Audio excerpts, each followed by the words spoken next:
Kiss me, yeah. What? Kiss me. When I'm being I like to get kissed a lot.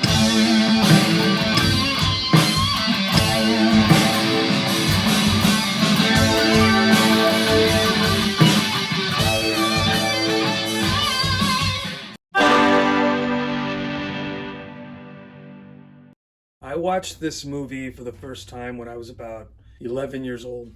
It's rated R, so I managed to sneak it in somewhere.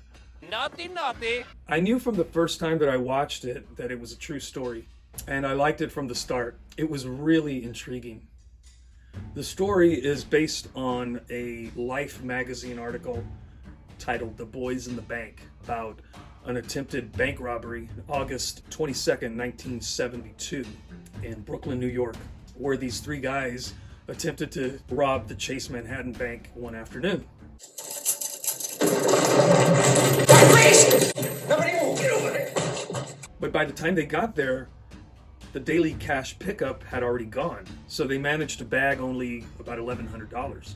And the cops caught wind of this situation right after it started, so the robbery was doomed from the start. The leader of this group was a guy named John Wudowitz. So to say this guy was an interesting cat would be an understatement. He was about 27 when he and his friends attempted this robbery in 72, but he lived well into the 2000s, and I think he was about 60 when he died in 2006. There's a lot of information out there, including a documentary called The Dog about this guy. Very interesting. It's freaky. Since I love this movie so much, I wanted to paint something from it. So I started to consider the different scenes in the movie. The first one I considered was this dramatic close-up after an aggravating phone call, especially because of the eyes. A lot of the movie and a lot of the story and the stresses of the day were encapsulated right there in that short scene. But it reminded me too much of the movie poster. In the movie, this poorly planned bank robbery goes awry from the onset. They end up taking hostages, and from there it instantly turns into a circus. The police surround the buildings, and the situation spreads throughout the community, so citizens start to gather and crowd around the barricades. It was just a mess. So the law starts to negotiate, going back and forth with this guy, and at one point he starts to shout, Attica! Attica! Will you Attica! Attica! Attica! Attica! Attica! Attica! Remember Attica! He was referencing the riots in the prison in West New York the previous year.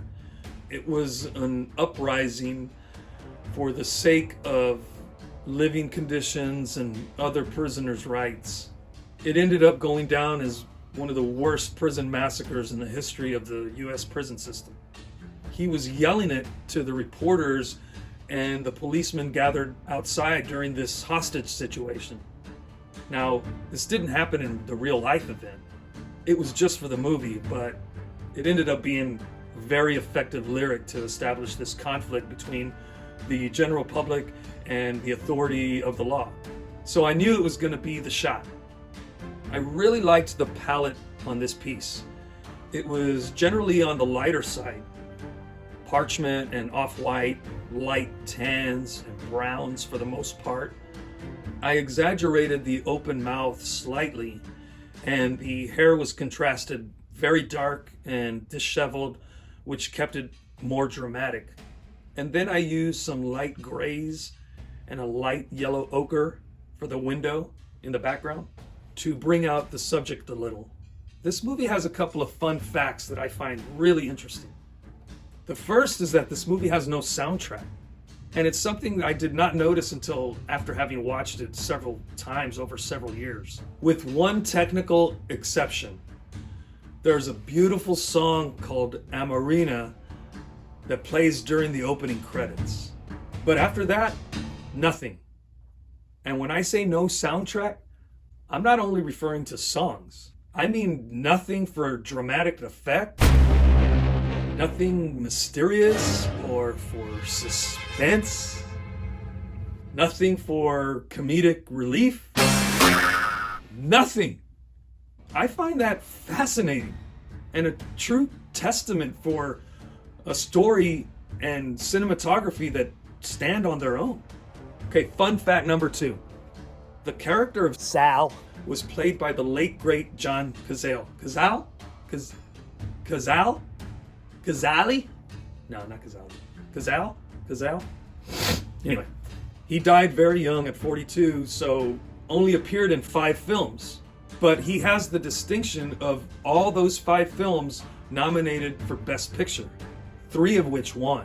He appeared in The Godfather, The Conversation, Godfather 2, the aforementioned Dog Day Afternoon, and The Deer Hunter. He died in March of 1978, and The Deer Hunter was released in December of 78. A real legend, gone too soon. There's so much more information on this movie and a lot of great resources online. I encourage you to take a deep dive, especially if you're like me and very much into stories based on true events. This movie, in spite of being filmed a few decades ago, was kind of prophetic, dealing with a lot of pestering social issues that are still very relevant today. This was another painting that provided an enjoyable stepping stone on the way to my angular expressionism technique that I eventually coined, and it would start to appear not long after this. And if you haven't seen this movie and you're a fan of film, I highly recommend it. Go look for it, grab some popcorn, and enjoy. You got it!